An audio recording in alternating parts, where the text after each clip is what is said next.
Hello ಸ್ನೇಹಿತರೆ, ನಮಸ್ಕಾರ. ಇವತ್ತಿನ ಈ ಒಂದು ವಿಡಿಯೋದಲ್ಲಿ ನಮ್ಮ ಕರ್ನಾಟಕದ ಜನತೆ ಎತ್ತ ಕಡೆ ಹೋಗುತ್ತಿದೆ ಎಂಬುದರ ಬಗ್ಗೆ ತಿಳಿದುಕೊಳ್ಳೋಣ. ಸ್ನೇಹಿತರೆ, ನಮ್ಮ ಕರ್ನಾಟಕ ಜನತೆ ಯಾವ ಥರ ಇದ್ದಾರೆ ಎಂದರೆ, ಅದರಲ್ಲೂ ನಮ್ಮ ಉತ್ತರ ಕರ್ನಾಟಕ ಜನತೆ ಯಾವತ್ತೂ ಕೂಡ ನಾವು ಮುಂದೆ ಬರಬೇಕು, ನಾವು ಬೆಳಿಬೇಕು, ನಾವು ಹೆಸರು ಮಾಡಬೇಕು ಎಂದು ಅಂದುಕೊಳ್ಳಲ್ಲ. ಬದಲಿಗೆ ಬೇರೆಯವರನ್ನೇ ಬೆಳೆಸುವುದೇ ಅವರ ಮುಖ್ಯ ಉದ್ದೇಶ ಆಗಿರುತ್ತದೆ. ಸ್ನೇಹಿತರೆ, ನಮ್ಮ ಮಾತಿನ ಅರ್ಥ ಏನೆಂದರೆ, ನಾವು ಬೇರೆಯವರಿಗೆ ತೋರಿಸುವ ಅಭಿಮಾನ ಅಷ್ಟೇ ಇರಬೇಕು ಹೊರತು ಅಂಧ ಅಭಿಮಾನ ಆಗಬಾರದು. ಸ್ನೇಹಿತರೆ, ನಮ್ಮ ಕರ್ನಾಟಕ ಜನತೆ ಯಾವ ಥರ ಇದ್ದಾರೆ, ಅವರು ಯಾವುದಕ್ಕಾಗಿ ಹೋರಾಟ ಮಾಡುತ್ತಿದ್ದಾರೆ, ಯಾವ ವಿಷಯಕ್ಕಾಗಿ ಹೋರಾಟ ಮಾಡಬೇಕು, ನಮ್ಮ ಕರ್ನಾಟಕದ ಜನತೆಯ ಬುದ್ಧಿಮಟ್ಟಕ್ಕೆ ಏನಾಗಿದೆ, ಇಂತಹ ಕಲಿಯುಗದಲ್ಲೂ ಇಂತಹ ಒಂದು ವಿಷಯವನ್ನು ಅರ್ಥ ಮಾಡಿಕೊಳ್ಳಲು ಸಾಧ್ಯವಾಗುತ್ತಿಲ್ಲ. ಏಕೆ, ನಾವು ಏನು ಮಾಡಬೇಕು, ಏನು ಮಾಡಬಾರದು ಎಂಬುದರ ಸಂಪೂರ್ಣ ಮಾಹಿತಿಯನ್ನು ಈ ಒಂದು ವಿಡಿಯೋದಲ್ಲಿ ತಿಳಿದುಕೊಳ್ಳೋಣ. ನಮ್ಮ ಚಾನಲ್ ಅನ್ನು ಸಬ್ಸ್ಕ್ರೈಬ್ ಮಾಡಿಕೊಂಡು ಬೆಲ್ ಐಕನ್ನ ಆನ್ ಮಾಡಿಕೊಂಡು ಲೈಕ್ ಮಾಡಿ, ಶೇರ್ ಮಾಡಿ.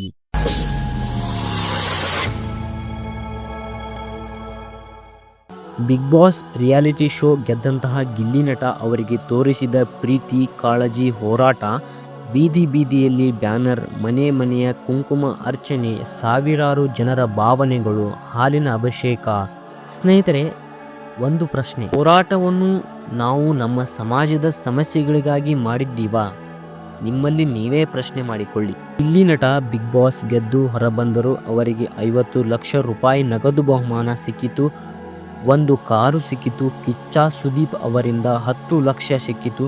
ಇನ್ನು 10 ಹಲವು ಬಹುಮಾನಗಳು ಅವರಿಗೆ ದೊರಕಿದವು. ಗಿಲ್ಲಿ ನಟ ಒಳ್ಳೆಯ ಹೆಸರು ಮಾಡಿದರು, ಒಳ್ಳೆಯ ಅವಕಾಶಗಳು ದೊರಕುತ್ತವೆ, ಅವರು ಮುಂದೆ ಹೋಗುತ್ತಾರೆ. ಇದು ತಪ್ಪಾ? ಅಲ್ಲ, ಇದು ಅವರ ಜೀವನ.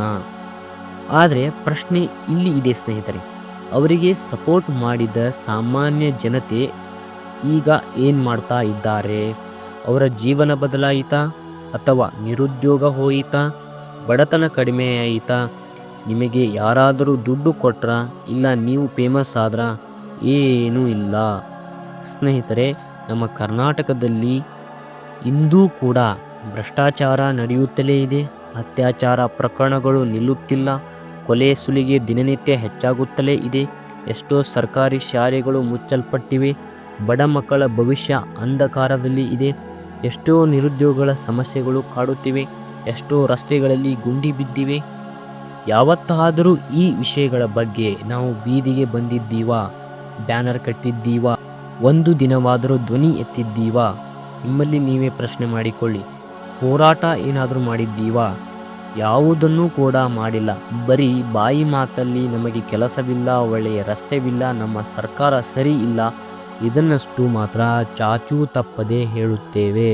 ಗಿಲ್ಲಿ ನಟನಿಗೆ ತೋರಿಸಿದ ಪ್ರೀತಿ, ಹೋರಾಟ, ಸಮಯ, ಹಣ, ಅದರಲ್ಲಿ ಕೇವಲ 1% ನಾವು ನಮ್ಮ ಸಮಾಜದ ಸಮಸ್ಯೆಗಳಿಗಾಗಿ ಬಳಸಿದ್ದರೆ ಇವತ್ತು ನಮ್ಮ ಕರ್ನಾಟಕ ಎಷ್ಟು ಅಭಿವೃದ್ಧಿ ಆಗುತ್ತಿತ್ತು ಅನ್ನೋದು ನೀವೇ ಯೋಚಿಸಿ. ಈಗ ಸಪೋರ್ಟ್ ಮಾಡಿದ ಜನತೆ ಏನು ಮಾಡ್ತಾ ಇದೆ? ಬಿಗ್ ಬಾಸ್ ಮುಗೀತು, ಟ್ರೋಫಿ ಕೊಟ್ಟರು, ಗಿಲ್ಲಿ ನಟ ತಮ್ಮ ದಾರಿಗೆ ಹೋದರು. ಇವತ್ತು ಅವರಿಗೆ ಸಪೋರ್ಟ್ ಮಾಡಿದ ಜನತೆ ಮತ್ತೆ ಅದೇ ಜೀವನ, ಅದೇ ಸಮಸ್ಯೆ, ಅದೇ ಕೆಲಸ, ಅದೇ ಮನೆ, ಎಲ್ಲವೂ ಅದೇ, ಏನೂ ಬದಲಾವಣೆ ಆಗಿಲ್ಲ. ಆದರೆ ಗಿಲ್ಲಿ ಜೀವನ ಮಾತ್ರ ಬದಲಾಯಿತು. ಹಾಗಂತ ಯಾರಿಗೂ ಸಪೋರ್ಟ್ ಮಾಡಬೇಡಿ ಅಂತ ನಾವು ಹೇಳುವುದಿಲ್ಲ. ಸಪೋರ್ಟ್ ಮಾಡಬೇಕು. ಯಾವ ಥರ ಅಂದರೆ, ನಿಮ್ಮ ವಾಟ್ಸಪ್ ಸ್ಟೋರಿಯಲ್ಲಿ ಹಾಕಿ ಅಥವಾ ಇನ್ಸ್ಟಾಗ್ರಾಮ್ ಸ್ಟೋರಿಯಲ್ಲಿ ಹಾಕ್ಕೊಳ್ಳಿ, ವೋಟ್ ಮಾಡಿ, ಸಪೋರ್ಟ್ ಮಾಡಿ. ಅದನ್ನು ಬಿಟ್ಟು ನಿಮ್ಮ ಸ್ವಂತ ದುಡ್ಡು ಖರ್ಚು ಮಾಡಿ ಕಟೌಟ್ಗಳನ್ನು ನಿಲ್ಲಿಸುವುದು, ಪ್ರಚಾರವನ್ನು ಮಾಡುವುದು, ಹಾಲಿನ ಅಭಿಷೇಕ, ಕುಂಕುಮ ಅರ್ಚನೆ, ಇದೆಲ್ಲ ಏಕೆ? ಗಿಲ್ಲಿ ಏನಾದರೂ ಬಂದು ನಿಮಗೆ ಹಣ ಕೊಡ್ತಾನಾ? ಈ ಒಂದು ವಿಡಿಯೋದ ಅರ್ಥ ಏನೆಂದರೆ, ಈಗ ಬಡತನದಲ್ಲಿ ಬೆಂದು ನೊಂದು ಕೂಲಿ ನಾಲಿ ಮಾಡಿ ಹಣ ಗಳಿಸ್ತೀರಾ. ಒಂದು ದಿನಕ್ಕೆ ಎಷ್ಟು ಕಷ್ಟ ಪಡಬೇಕು ಎಂದು ನಮಗಿಂತ ನಿಮಗೆ ಚೆನ್ನಾಗಿ ಗೊತ್ತಿರುತ್ತದೆ.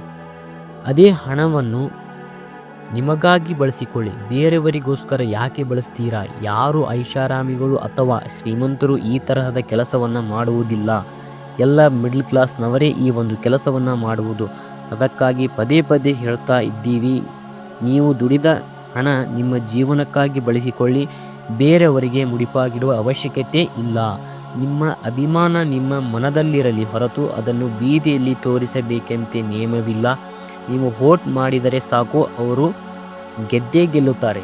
ಅದರಲ್ಲೂ ಕೂಡ ಈ ಒಂದು ವಾಕ್ಯ ಕರ್ನಾಟಕದಲ್ಲಿ ತುಂಬ ವೈರಲ್ ಆಗ್ತಾ ಇದೆ. ಅದು ಏನೆಂದರೆ ಬಡವರ ಮಕ್ಕಳು ಬೆಳೆಯಬೇಕು ಅನ್ನುವುದು.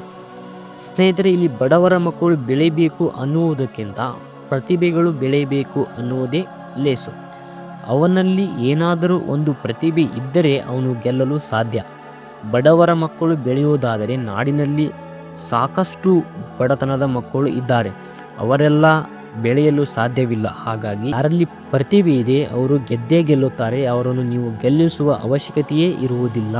ಸ್ನೇಹಿತರೆ, ನಾನು ಮನರಂಜನೆ ವಿರುದ್ಧ ಅಲ್ಲ, ನಟರ ವಿರುದ್ಧ ಅಲ್ಲ, ಆದರೆ ಅಂಧ ಅಭಿಮಾನ ನಮ್ಮ ಭವಿಷ್ಯವನ್ನೇ ಮರೆಸಿದರೆ ಅದು ಅಪಾಯ. ಗಿಲ್ಲಿ ನಟನನ್ನು ಗೆಲ್ಲಿಸೋಕೆ ಮಾಡಿದ ಅಷ್ಟೂ ಕೆಲಸದಲ್ಲಿ 1% ಆದರೂ ನಮ್ಮ ಸಮಾಜಮುಖಿ ಕೆಲಸ ತೋರಿಸಿದ್ದರೆ ಇವತ್ತು ಒಂದಲ್ಲ ಆದರೂ ಒಂದು ಕೆಲಸ ಪೂರ್ಣಗೊಳ್ಳುತ್ತಿತ್ತು. ಆದರೆ ನೀವು ಹಾಗೆ ಮಾಡಲಿಲ್ಲ.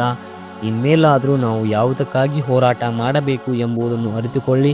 ಬೇಡದೇ ಇರೋ ವಿಷಯಕ್ಕಾಗಿ ತಲೆ ಹಾಕಬೇಡಿ ಎಂದು ಹೇಳುತ್ತಾ ಈ ವಿಡಿಯೋನ ಇಲ್ಲಿಗೆ ಮುಗಿಸ್ತಾ ಇದ್ದೀವಿ. ಸ್ನೇಹಿತರೆ, ಧನ್ಯವಾದಗಳು. ಈ ವಿಡಿಯೋ ಇಷ್ಟವಾದರೆ ಲೈಕ್ ಮಾಡಿ, ನಿಮ್ಮ ಸ್ನೇಹಿತರಿಗೂ ಕೂಡ ಈ ವಿಡಿಯೋನ ಶೇರ್ ಮಾಡಿ. ಮತ್ತೆ ಮುಂದಿನ ವಿಡಿಯೋದಲ್ಲಿ ಸಿಗೋಣ. ಧನ್ಯವಾದಗಳು.